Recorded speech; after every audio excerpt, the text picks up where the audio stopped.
going to look at setting up a paycheck deduction for health insurance. And so in order to start that, we're going to go to the Lists drop-down menu and then to Payroll Item List.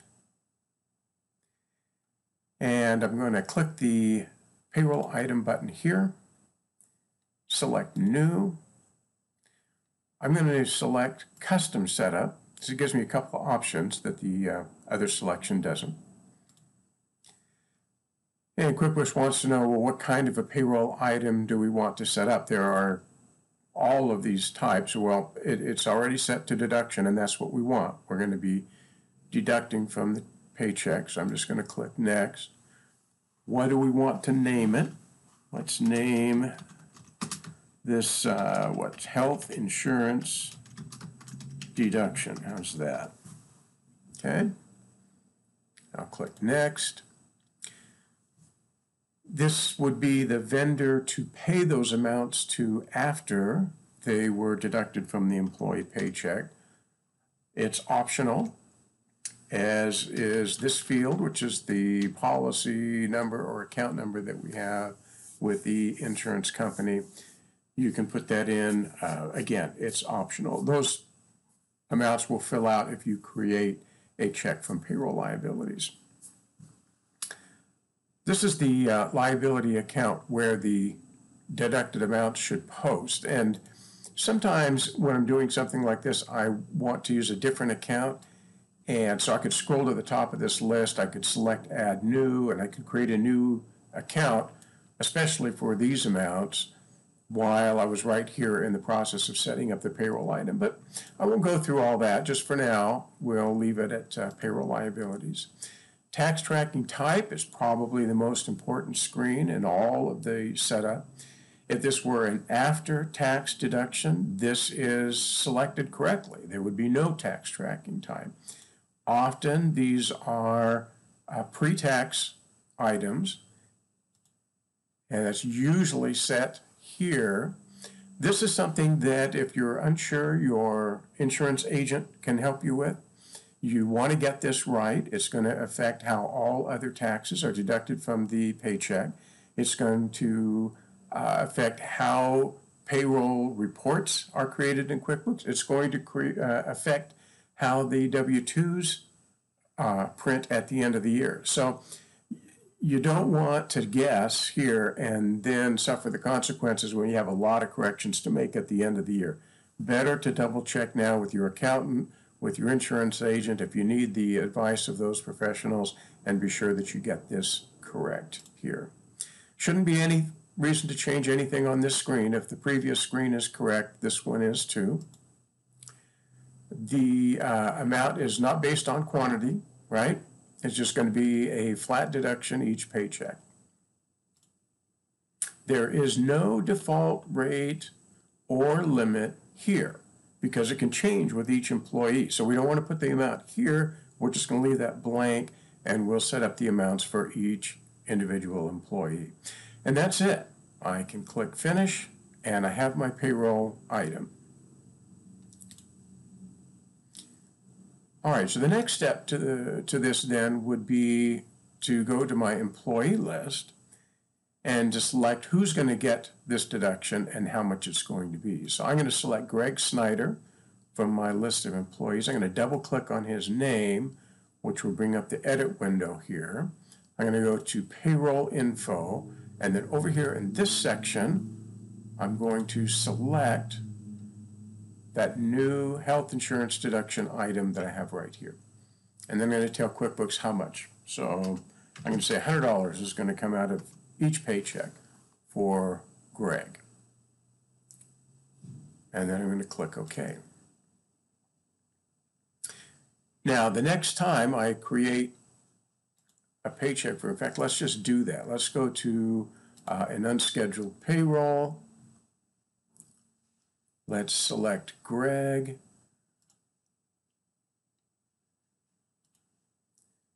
And let's see, let's continue. And we do have, yep, we have an amount there. So I'll create the paycheck.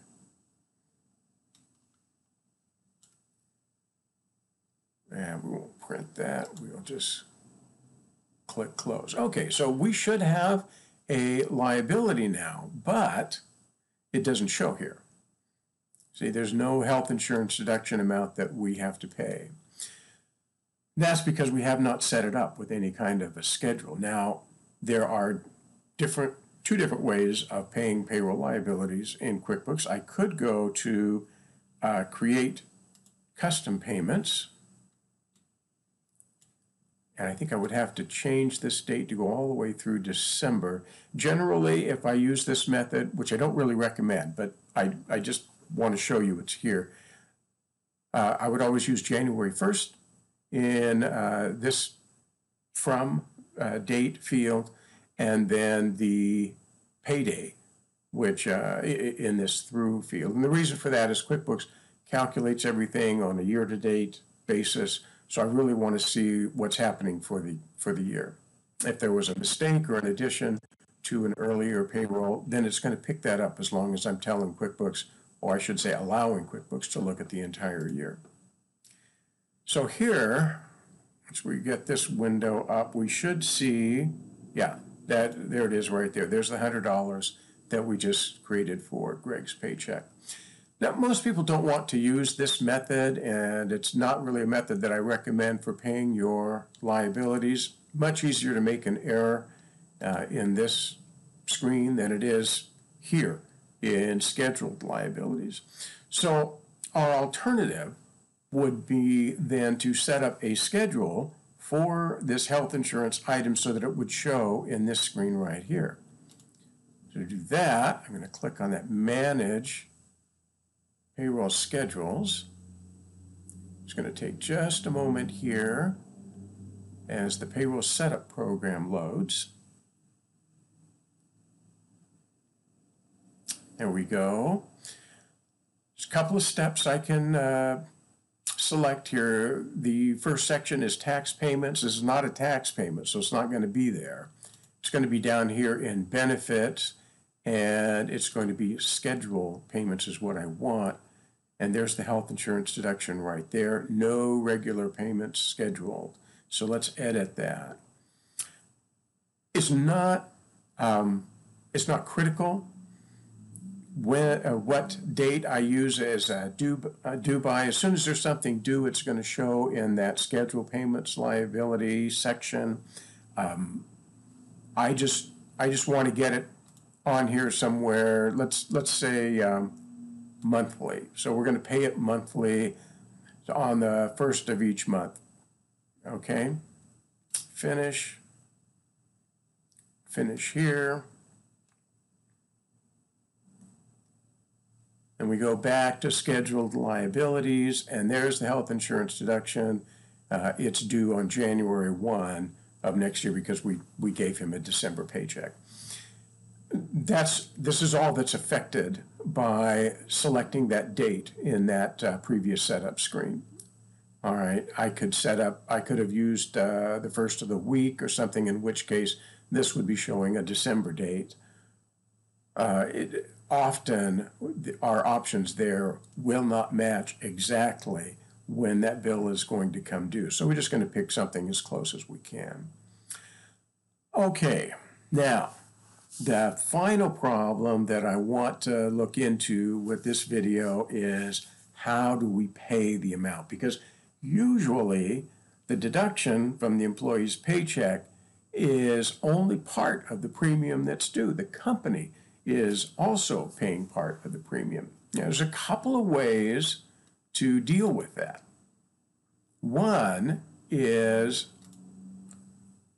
let me go back to the payroll item list. And I can set up a new payroll item here. And I can make it a company contribution. So this would allow me to say, okay, Greg has a $100 deduction from each paycheck. The company incurs a liability every time we pay Greg of however many dollars that might be. How much is the company paying?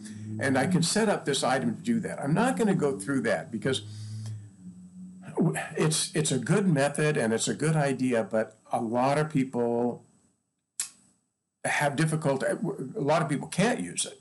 And here's the problem. A very common payroll schedule for people is biweekly. So every 2 weeks, we're going to create a paycheck. Now, how often do we pay the insurance premium? Monthly, right? Well, there's no way that 2 payrolls, 4 weeks, are going to create the exact right liability to pay that monthly premium. So usually you cannot make this work out in a way that what will show in your pay liabilities along there with the 941 taxes and the state taxes and so forth. Generally, you're not going to see the amount that needs to be paid to the insurance company. It's going to be a different amount because the payrolls do not match that monthly schedule for the insurance bill. So that makes this really difficult to use in that way. So a couple of things you can do. Let's go back to employees and Employee Center. I could take this amount for the health insurance, it's $100, view pay. QuickBooks is wanting to create a check for $100, but really I have to pay, I don't know, let's pick a number. Let's say $500 to the insurance company. I can add that by going to the Expenses tab, Insurance Expense, $500, and then I can click this Recalculate button, and it recalculates the check to $100. So QuickBooks is paying 2 amounts here. It's paying the $100 liability from Greg's paycheck, and it's adding another $500 to match the insurance bill that I have. Okay, so I'll get to pay them the $600. That's one method, and that works perfectly fine. The other method that some people prefer, and I say some, I have people that use both of these methods, is to go back, where are we here, to the payroll item list and edit that health insurance deduction. So edit payroll item, and I'll just click next here until I get to the second screen. Instead of having this go to payroll liabilities, I can scroll down here to my insurance expense, and I don't have a health insurance, so, oh, here we go. This is actually a nice idea. Less employee portion health insurance. And then I can click next, next, next, next, finish. QuickBooks will give me this little message. Okay, you have changed where the amounts for this item posts. What do you want to do about those amounts that have already been deducted from Paychecks? Do you want to change those to the new account starting from the first of the year? Do you want to just leave them all the way they are? That's this option down here. Don't update any transactions, or update all existing transactions. You know, usually we don't want to go outside the year we're working in, so this is a real common selection here. I'm going to just say we only have the one. So update that. So now what happens? Well, if I go to the Payroll Center, there is nothing here for health insurance. If it doesn't post to a liability account, it will not be here. Okay? Only those items that post to a liability account are going to be able to be scheduled and put into this window. What happens is it posts as a negative number on the profit and loss. Insurance, less employee portion, $100. So now Greg's $100 is showing down here. Now I don't need to do anything in the Payroll Center when the bill comes from the insurance company. Just pay it like you do every other expense, and there'll be an expense, $600 for health insurance somewhere on, in one of your account, whatever account you use to pay that. And then there's also going to be this line that's going to show as a negative expense, a reimbursement, if you will, the amounts that have deducted from employee paychecks. So hope that's helpful. That was a lot of information. We went through it pretty quickly there. If you have any questions, you can leave those in the comments. I try to monitor those. I hope that was helpful. Thank you.